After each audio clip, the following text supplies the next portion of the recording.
اعوذ باللہ من الشیطان الرجیم بسم اللہ الرحمن الرحیم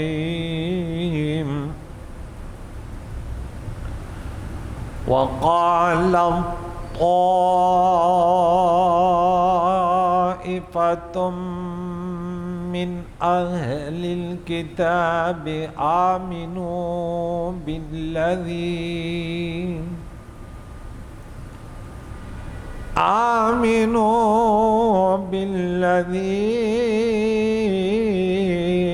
أنزل على الذين آمنوا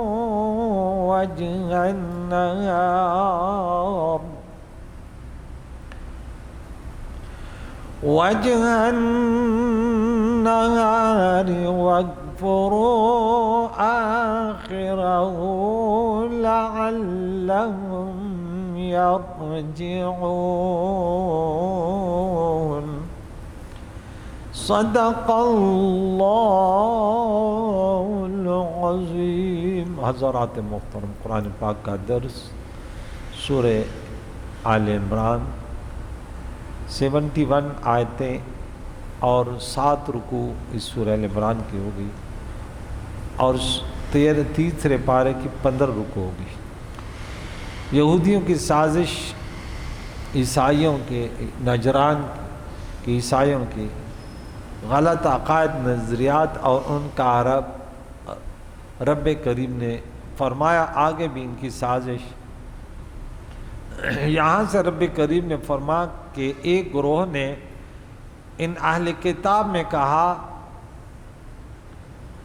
ایمان لاؤ اس پر انزل علی الذین آمنوا، جو مسلمانوں پر نازل ہوئی کتاب ہے، اس پر ایمان لاؤ وجہ النہار، دن کے شروع میں۔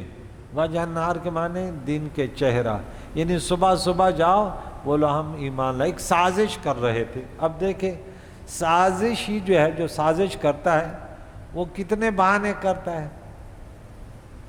مقصد اس کا کچھ اور ہوتا ہے، اس مقصد حاصل کرنے کی وہ کتنی سازشیں کرتا ہے۔ اب ایمان مقصود نہیں تھا، بولو تو تم جاؤ اور بولو ہم نے بھی کلمہ پڑھا ہے، ہم بھی محمد رسول اللہ کو مانتے ہیں، ہم بھی قرآن کو مانتے ہیں، اور جب عصر کا ٹائم ہو جائے، آخری پیر ہو جائے، دین کا آخری حصہ ہو جائے، وَاغْفُرُوا آخِرَهُ، اور شام کو منکر ہو جاؤ، دن کے صبح مسلمان ہو جاؤ اور شام کو کافر ہو جاؤ۔ کیوں؟ لَعَلَّهُمْ يَرْجِعُونَ، شاید یہ مسلمان اپنا دین چھوڑ دے کہ بھائی یہ تو اگر صحیح دین ہوتے اہل کتاب تو پڑھے لکھے لوگ، تو تم یہ کہہ دینا کہ یہ دین ہمارے سمجھ میں نہیں آ رہا، ہم تو آسمانی کتابیں پڑھنے والے ہیں، ہم تو انبیاء کو ماننے والے ہیں، ہم تو اللہ کی کتابوں کو سمجھ، لیکن یہ دین تو ایسے نہیں ہوتا، تو یہ تو ویسے بھی امی لوگ ہیں، تو یہ بولے گا یار ہم کہیں غلطی پہ تو نہیں ہیں، کم از کم شبہات تو پیدا ہو جائیں گے۔ مسلمانوں کو مرتد کرنے کی یہ چال یہود خیبر کے 12 راہبوں نے یہ سازش کی۔ اورینا ایک شہر تھا مدینہ کے اس پہ، ایک دیہات تھا، وہاں انہوں نے ایک میٹنگ کی، چل ایسے کرتے مسلمانوں کے ساتھ ایک گیم کھیلتے ہیں۔ کیا انہیں سوچتے کہ صبح کو یہود کی ایک جماعت ایمان لائے، شام کو مرتد ہو جائے، یہ کہہ کر کہ اسلام میں کوئی خوبی نہیں اور نہ نبی، اسلام وہ نبی ہیں جن کی خبر ہماری کتاب میں تھی، یہ وہ نہیں ہے۔ اب ان کی سازش مختلف ہوتی تھی، بیٹھے ہوتے تھے، سمجھ میں نہیں آ رہا۔ اب آپ نے ایک شخص کو درس کی دعوت دی کہ آئے حضور درس کے لیے آئے، ماشاءاللہ بڑی برکتیں ہوتی، وہ آیا بیٹھا پھر چلا گیا۔ اب اصل معنی تو کہ وہ چاہتا ہی نہیں ہے۔ اس نے کیا بولا؟ یونس بھائی ہمارے سمجھ میں نہیں آتی یہ بات۔ یہ منافقین یا غیروں کا ایک طریقہ تھا، سورہ ہود میں شعیب علیہ السلام جب دین کا درس دیتے وہ کہتے ہیں ہم نہیں سمجھتے، پتہ نہیں اب کیا کہتے ہیں۔ اب میں بول رہا ہوں نا، بولا آپ کی اردو جو ہے نا وہ پتہ نہیں ہے، ہمارے سمجھ میں نہیں آتی، لیکن اگر میں ان کی مقصد کی بات کروں، کبھی کبھی میں کہتا ہوں نا کہ دیکھو جو میرے گھر پہ رات کے 2 بجے آیا اس کو 1,00,000 روپیہ دوں گا، یہ بات اس کے سمجھ میں آ جائے گی کہ حضور والا آپ نے تو کہا تھا، ہم تو آ گئے، یا میں نے کوئی غلط بات کی، وہ غلط بات بھی یاد رہتی ہے، آپ نے یوں کہا تھا، تو بھائی پھر یہ صحیح بات ہے، کیوں وہ تو ایک ہی تو اردو ہے یار، نہ اس میں اگر پشتو کا شعر پڑھتے اس کا ترجمہ کرتے ہیں، عربی کا پڑھتے اس کا ترجمہ، فارسی کا ترجمہ، اس کا تو ترجمہ بھی ہوتا ہے۔ تو یہودیوں کے سازش کو دیکھیں، یہ 12 لوگوں نے اپنے اس کو ایک ٹیم بنائی، یہ سازش کی کہ یہ وہ نبی نہیں ہے، یہ وہ کتاب نہیں ہے۔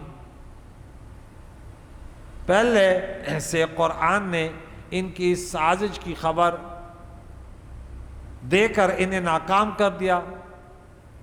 قرآن نے اب یہ سازش کر رہے تھے، اللہ رب کریم نے حضور کو اس غیب پر پہلے مطلع کر دیا کہ یہ چال ہو رہی ہے، یہ بہت بڑی سازش ہے نا۔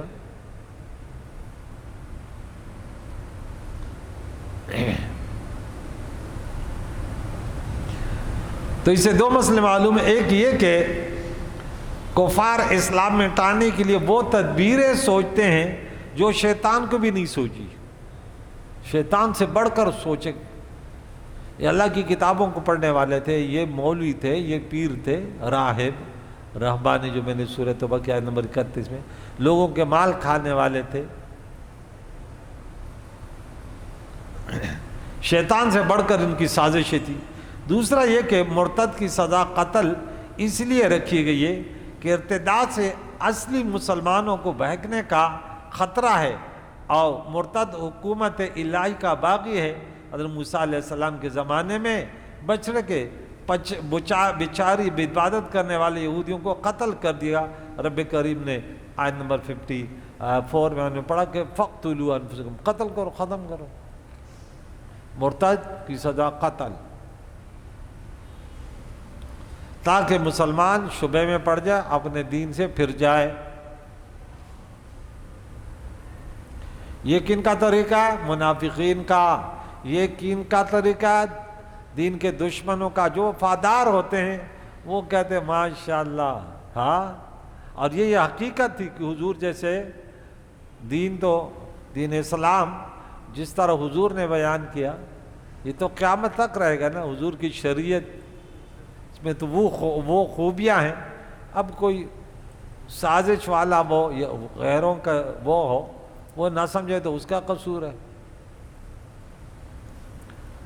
وَلَا تُؤْمِنُوا، اور ایک بات اور یہ لب لباب ہے کہ دیکھ اصل معنی ہے کہ تم باور نہیں کرو، یہ معنی نہیں کہ تم ایمان نہیں لاؤ، یہاں ہے تم یقین نہ کرو، ہاں تم باور نہ کرو، کسی کی بات نہ مانو، اِلَّا لِمَنْ تَبِعَ دِينَكُمْ، مگر ان کی باتیں سنو۔ اب ہم جب درس دیتے ہیں ایک بات کہتے ہیں، میں ایک بات کہتا ہوں، تم 10 مولویوں سے پوچھو، جاؤ سنو، ہم جو درس دیتے ہیں نا، سنو کہ کون صحیح بول رہا ہے کون غلط بول رہا ہے۔ جو بالکل جس کو یہاں کوئی دلیل نہیں وہ بولے دیکھ صحیح، کسی کی بات نہ سننا۔ ارے بھائی یہ سوشل میڈیا سب سنیں گے، یہ لوگ عوام بیٹھے وہ تو کسی کو بھی سن لیتے۔ آپ ان کو بولو کہ آپ دعا کیا کریں کہ اللہ جو سیدھے راستے پہ ہیں ہمیں ان کے پیچھے چلا، بس یا اللہ جو علماء حق ہے انہی کا ساتھ دینے کے، تو کسی کے ماتھے پہ تھوڑی لکھے ہوئے یہ صحیح ہے یہ غلط ہے۔ وہ تو قرآن نے فیصلہ کیا نا، سورہ مومنین سورہ نمبر 23 آیت نمبر 53 اور سورہ روم سورہ نمبر 30 آیت نمبر 32 کہ کل حزب بما لدیہم، ہارے کہتے ہیں۔ بس ہمارے ہاں کہاوت ہے، ہر گجر وہی زمانے چاٹی شملی خوگی دی۔ وہ گجر وہ بہت ساری بھینس سے پہتے ہیں نا، پھر وہ لسی کرتے ہیں تو کہتے ہیں ارے ہمارے وہ جو جس میں لسی ڈالتے ہیں اس کو ہم بولتے ہیں چاٹی، تو کہتے ہیں ارے میرے برتن کی لسی بڑی میٹھی ہے، تو وہ تو ہر مولوی کہے گا میں صحیح ہوں۔ عوام کیا کرے؟ عوام کو بولو بھائی میرے ساتھ بھی بیٹھو، میں جس موضوع پہ تو چاہتا میں گفتگو کروں گا قرآن و حدیث کے روح سے، پھر جا یہاں بھی 10 دن لگا، وہاں بھی 10 دن لگا، وہاں بھی 10 دن لگا، اللہ سے دعا کر یا اللہ جو تیری بندگی حضور کے طریقے بتانے والے صحیح ہیں، یا اللہ جو ان میں اہل سنت و جماعت ہے، نعرہ تو ہر ایک کا ہے، ہم ہیں سنی، ہم ہیں اہل سنت، یہ ہے طریقہ۔ سمجھ آ رہی بات؟ میں ایک جگہ ایف ایم چلا رہا تھا، ایک طالب علم تھا میرے پاس آتا تھا، کہتے میں آپ کا درس بہت سنتا ہوں، تو کہتے یہاں تک کہ میرے گھر پہ آئے، دروازہ کھٹکھٹایا، ارے تو کس کا درس سنتا ہے، تو گمراہ ہو جائے۔ کہتے میں نے بولا میں سب درس سنتا ہوں، جو میرے دل میں بیٹھتے میں مجھے اس کا درس سمجھ لگتا ہے بس۔ یہاں دیکھیے انہوں نے بولا کہ تم دیکھو بات ہے سب کی سننا، لیکن بات اپنی پیر کی ماننا، وہ غلط بھی کہہ دے اسی کی بات ماننی ہے۔ سمجھ آ رہی ہے میری بات کی؟ بات کسی اور کی، بھائی آپ کا پیر جو ہے نا عورتوں میں بیٹھتا ہے، داڑھی منڈا ہے اللہ نہ کرے، نماز جماعت سے نہیں پڑھتا اور اس کے لیے ہیلے بہانے کرتا ہے، تو اس کی بات مانے گا؟ تو اللہ تعالیٰ نے شعور بھی تو دیا اور اس کی بتایا کہ دیکھیں انسان جب کامل مومن ہو نا تو ان کی نیکیاں انہیں خوش کرتا ہے، خوش ہو جاتے ہیں نیکی سے، برائی سے اس کو دکھ ہوتا ہے، تو اگر برے لوگ تمہیں دعوت ہے آپ کو خود بخود اس سے دکھ ہوگا۔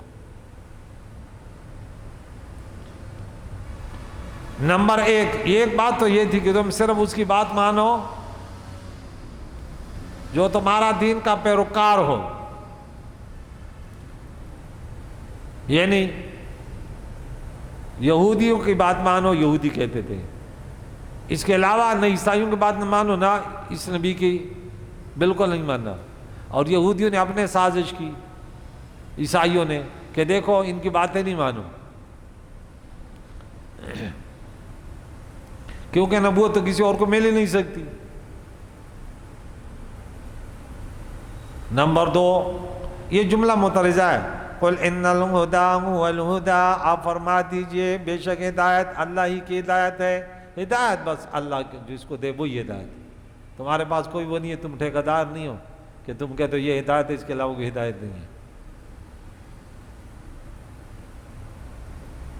اللہ کو واحد لا شریک، وہ معبود برحق مانے، حضور کو خاتم النبیین مانے، ضروریات کا دین کا منکر نہ ہو، 5 کی نماز پڑھنے، زکوٰۃ ادا کرنے، روزہ رکھنے والا، والدین کی خدمت کرنے والا، صلہ رحمی کرنے والا، آسان سی بات ہے، یہی تو دین ہے۔ بڑی بڑی باتیں تو آسان ہے نا، یہی تو دین ہے۔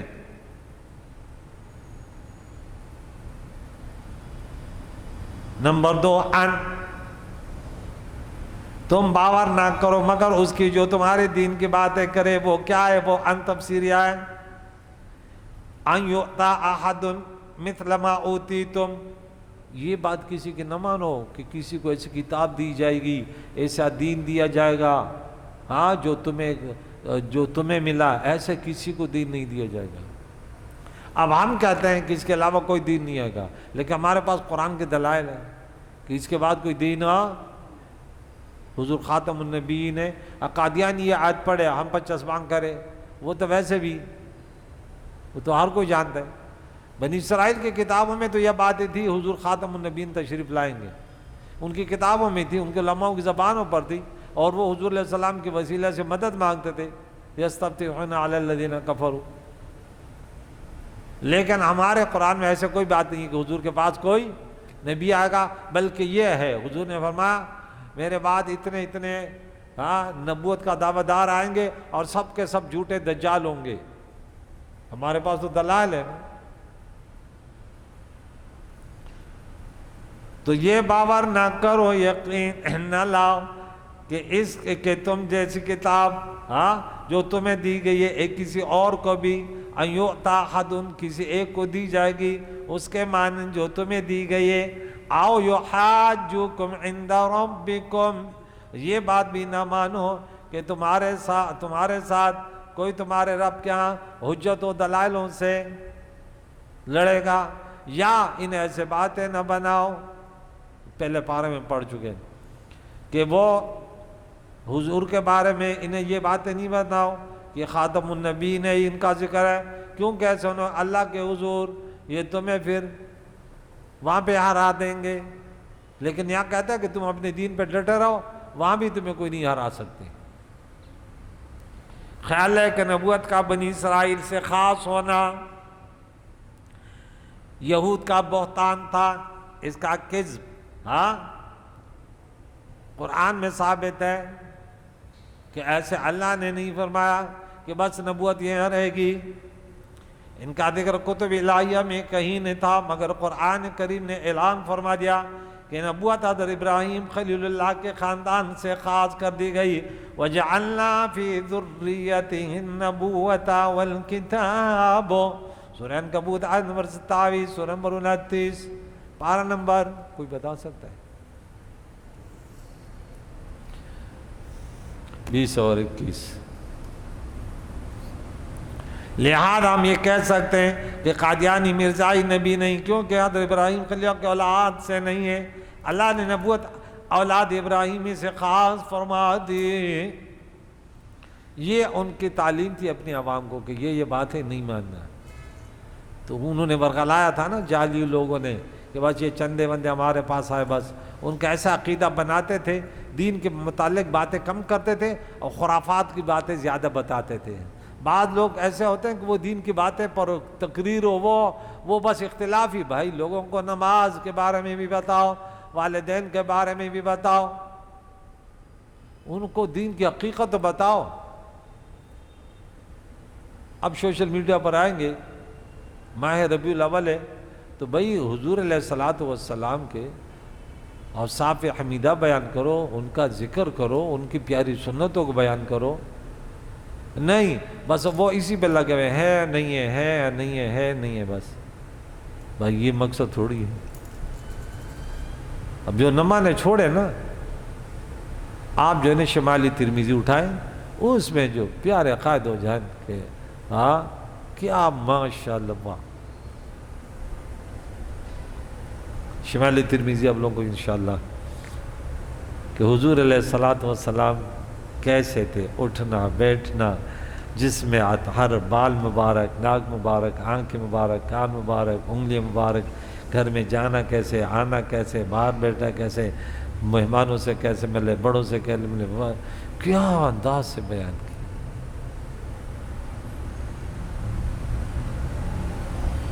جو گمراہ ان کے لیے دعا کیا کرو، یا اللہ انہیں ہدایت دے، بس۔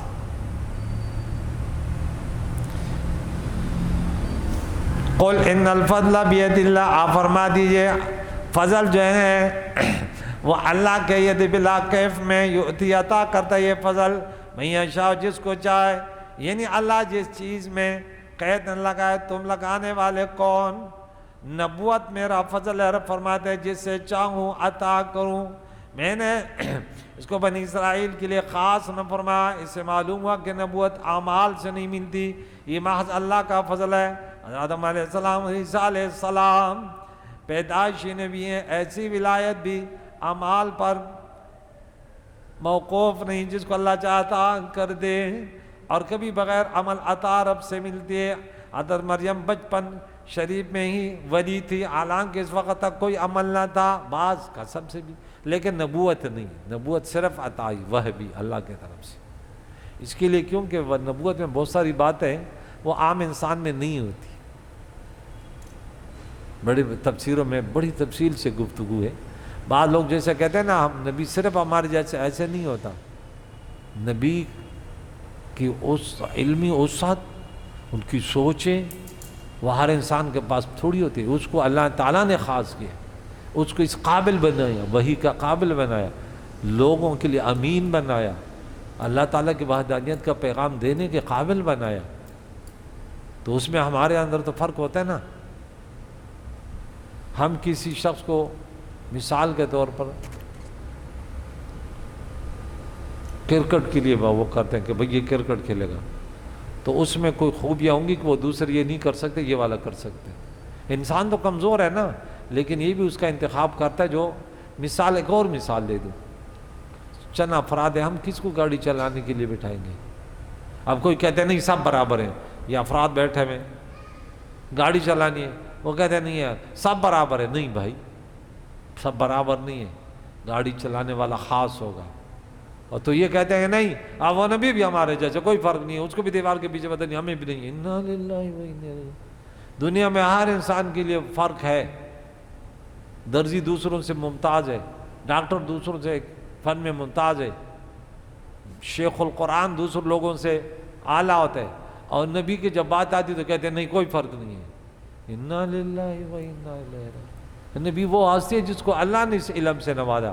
آج میں نے سورہ نساء میں وہ درس دیا, وَعَلَّمَكَ مَا لَمْ تَكُنْ تَعْلَمُ, کہ محبوب تو نے, اللہ نے وہ سکھایا, اب اللہ نے سکھایا جو تو جانتا ہی نہیں تھا, تو اب اس کے برابر کیوں ہو سکتا ہے؟ ارے ایک شیخ القرآن شیخ الحدیث کے ساتھ کوئی بیٹھا اس کو علم دے تو وہ بھی دوسروں لوگوں سے وہ شخص ممتاز ہو جاتا ہے جو شیخ القرآن کے ساتھ بیٹھتا ہے. اور جس کو اللہ تعالیٰ اللہ تعالیٰ وسیع علم والا ہے, یختص خاص کرتا ہے برحمت اپنے رحمت سے من یشاء جس کو چاہے, واللہ ذو الفضل العظیم.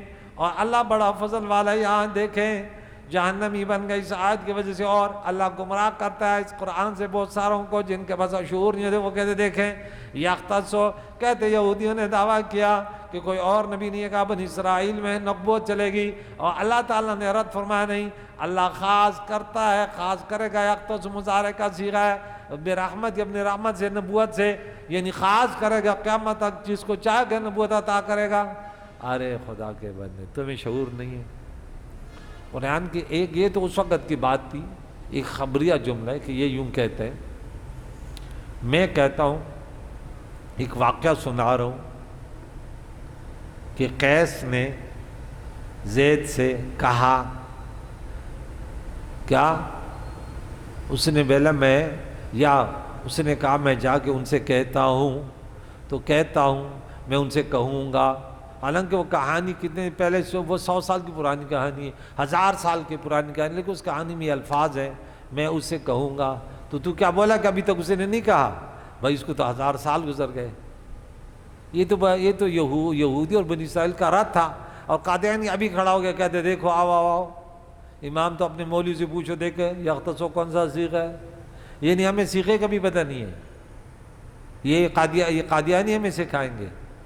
ہم نے قرآن پڑھا سورۃ نمبر 33 میں آیت نمبر 40 پر آئے تو اللہ کا فرمان سنا, ما کان محمد ابا احد من رجالکم ولکن رسول اللہ وخاتم النبیین